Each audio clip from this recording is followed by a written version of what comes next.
Hello guys, this is Siu and today we will discuss about queue using array in C programming. So first we will discuss the flow of the program, and after that with the help of output of that program we will understand what is queue and how queue work. So let's start.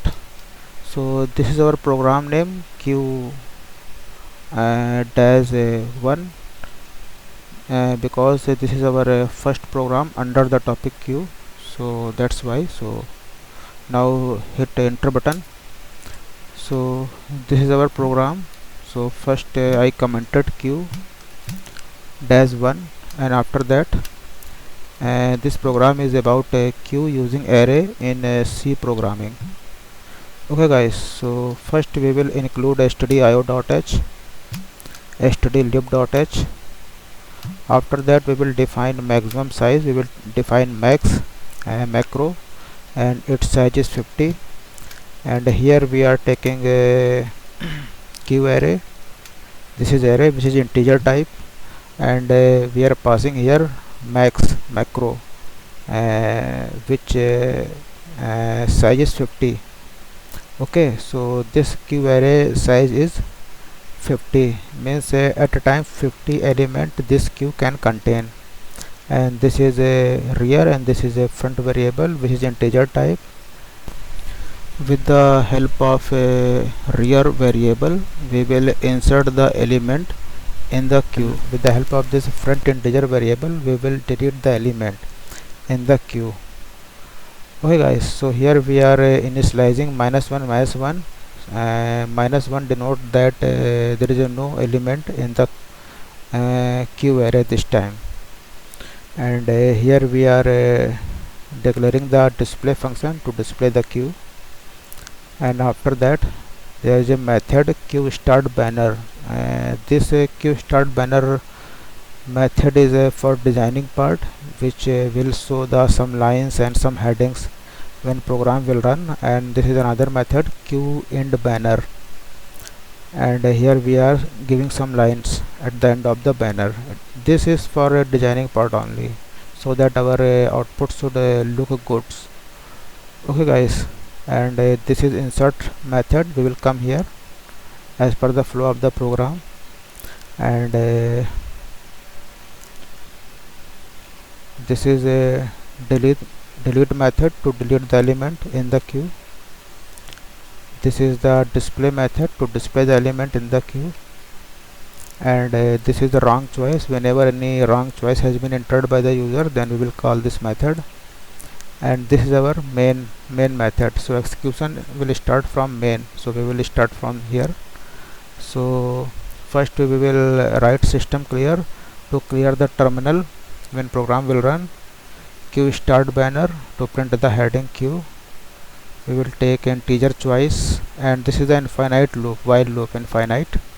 We are passing here 1, it is always true. Okay, so in while we will print some menu: insert, delete, display and quit. And we will ask from the user enter your choice, and user will enter one of the choice 1 2 3 4 in a number. Accordingly we will proceed.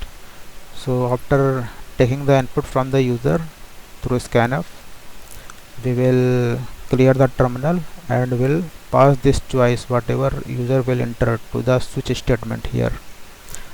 Okay guys, so according to the case 1 2 3 4 and default, we will pass the method.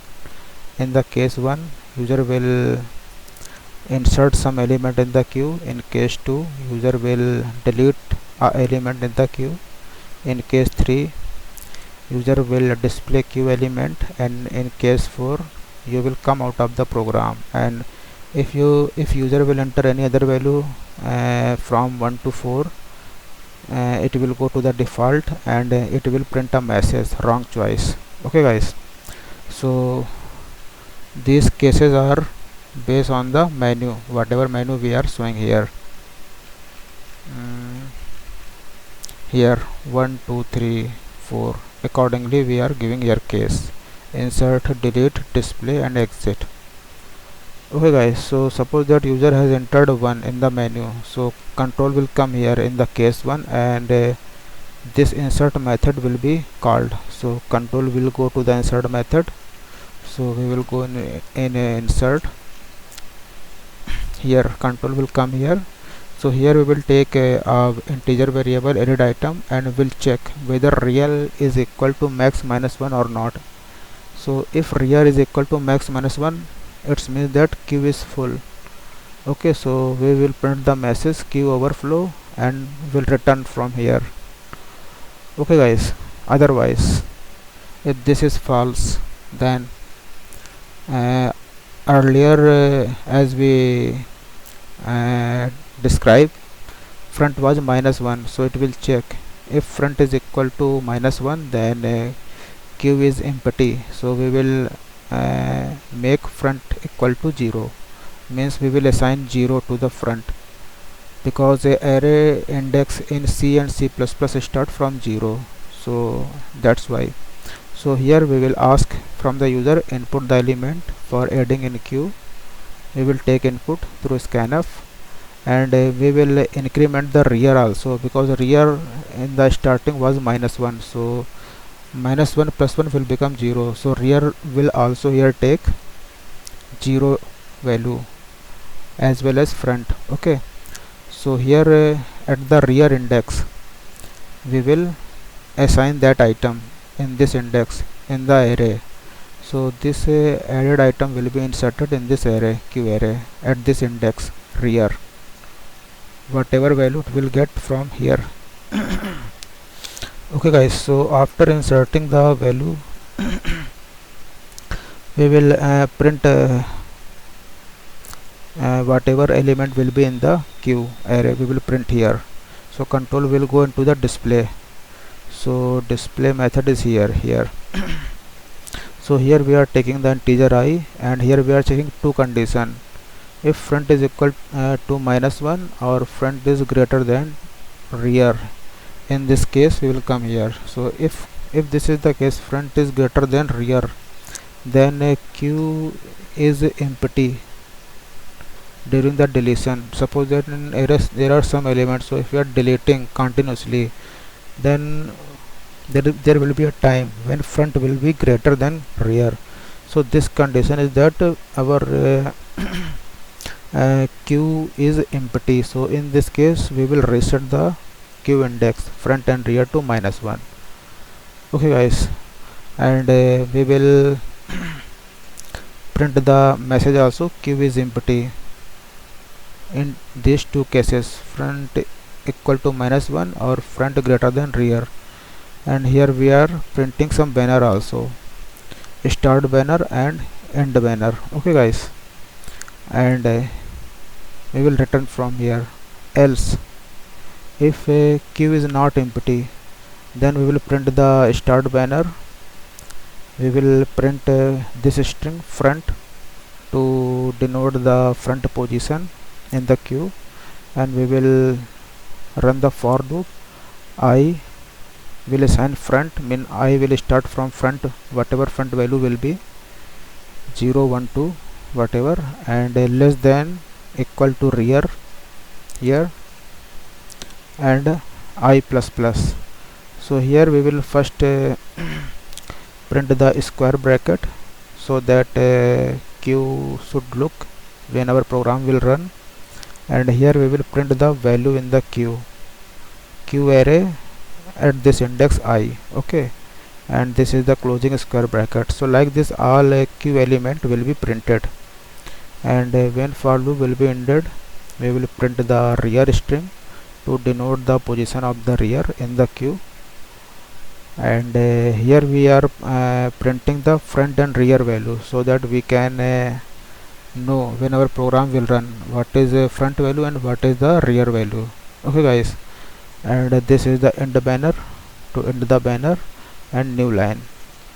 So control will again go to the insert element. So we were here, again we will come back to here in case first in our switch statement.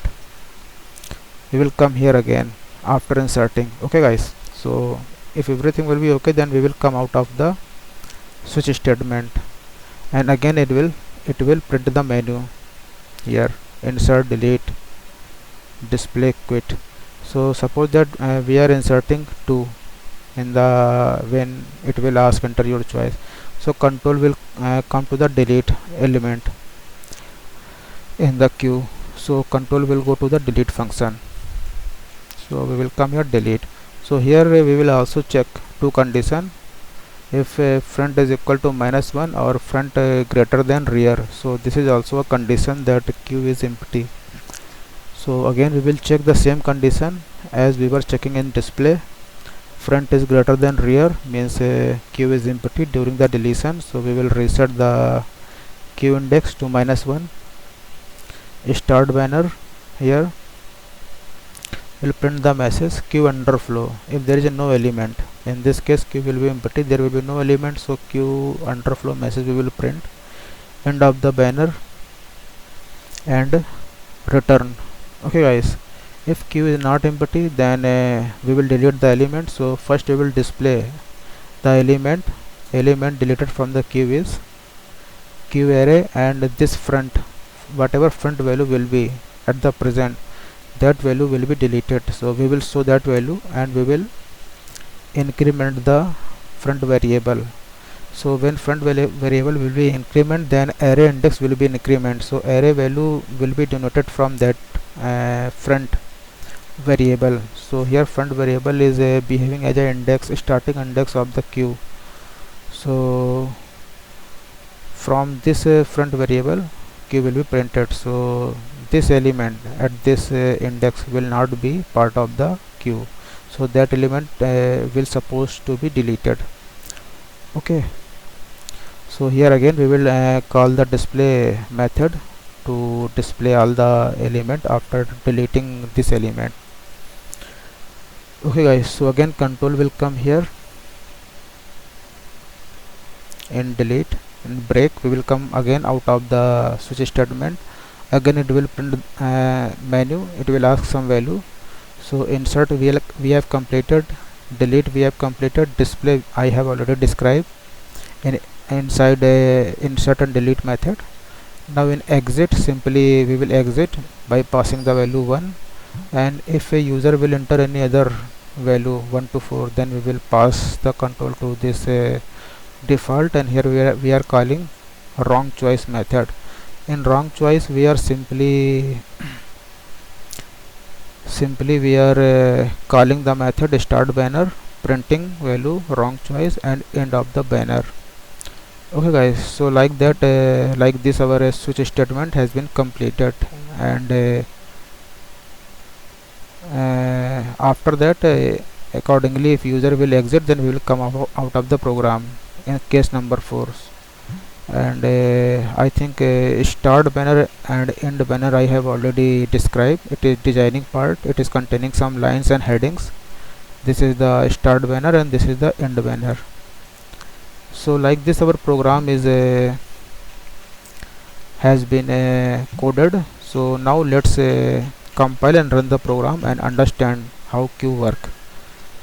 So we'll compile our program, gcc queue -o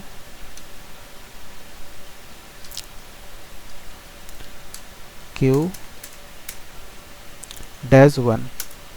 So our program is compiled successfully. Now I will run our program. So this is our program when our program will run. So it is asking values, enter your choice, insert, delete, display and quit. So suppose that I am entering 3 to display the queue element. So it is showing queue is empty because I have not entered any value in the queue this time. Suppose that I am entering 2 to delete an element from the queue. So it is showing queue underflow because there is no element, so it is showing queue underflow. So now I am inserting some values, so I will enter 1 for insert. Now it is asking input the element for adding in queue. So suppose that I have entered 10, press enter. So it is showing value 10. Okay guys, so now front and rear pointing to the 10. So front position is 0 and rear position is also 0. So now I am entering another value. So when I will enter another value, then rear will be incremented. So first rear variable will increment, so it will become 1. So at the index 1 in the queue array, that next value will be inserted. So front will be same, because in the queue element will be deleted from the front end, and element will be inserted at the rear end. So this time we are inserting, so rear variable will be incremented. So suppose that I am entering another value this time, so I am entering 20. So so now in our array there is a two element, 10 and 20, you can see. So front is denoting the 10 and rear is denoting the 20. So we can say front is the same as previous one, it is not changed, only rear variable has been incremented to 1 because insertion has been happening at the rear end. So now I am entering another variable, another element. So I am entering my choice 1, I am entering 30. So now rear has been incremented to 2 because array index start from 0, so 0, 1 and 2. So rear is indicating this element. Now I'm entering another element 40 and another element 50. So like that our queue will be made. Okay guys, so we can see front is denoting the 0th index and rear is denoting the fourth index in the queue array. So 0, 1, 2, 3, 4, which is right. So we are seeing here element always inserted at the rear side, from the rear side. Okay guys, so now what I will do, so I will delete one element from the queue array. So deletion will start from the front side, so 10 will be deleted. When 10 will be deleted, front will be shifted to 20, and this 0 will also increment by 1. So now I'm deleting one element, so 10 has gone, element deleted from the queue 10 has gone, so front shifted to 20. Now front is also incremented by 1, it is denoting first index in the queue array. This time rear is same because we are not inserting, now we are deleting. So now I'm deleting another element, so 20 will be deleted and front will be shifted to 30 and it will become 2. You can see 20 deleted, now it is shifted to 30, front shifted to 30 means denoting to 30. So now front index is 2, deleting another element, like that front will be incremented, 40 will go. Now here you can see, now front and rear are the same, 4 and 4, it is denoting the fourth index. So now here that case will come, when I will delete the 50, then front variable will be incremented, it will become 5, and when front will be greater than rear, then it means that queue will be empty as per the logic in our program. Okay guys, so I am deleting 50. So now it is showing 50 has gone, queue is empty because a front variable value is greater than rear. So this is why it is showing like that, like this. Okay guys, so now I am entering 3 to display the queue element, it is showing queue is empty. I am deleting queue underflow because there is no element. Okay guys, so if I am entering any other value other than 1 to 4, suppose that I am entering 5, then it is showing wrong choice. So our program is working fine and we have successfully implemented queue. So guys, I think you got the idea how queue work. So now here I will, when I will enter 4, then I will come out of the program. Okay guys, so guys, I think you got the idea. So do practice. Thank you so much. Bye bye.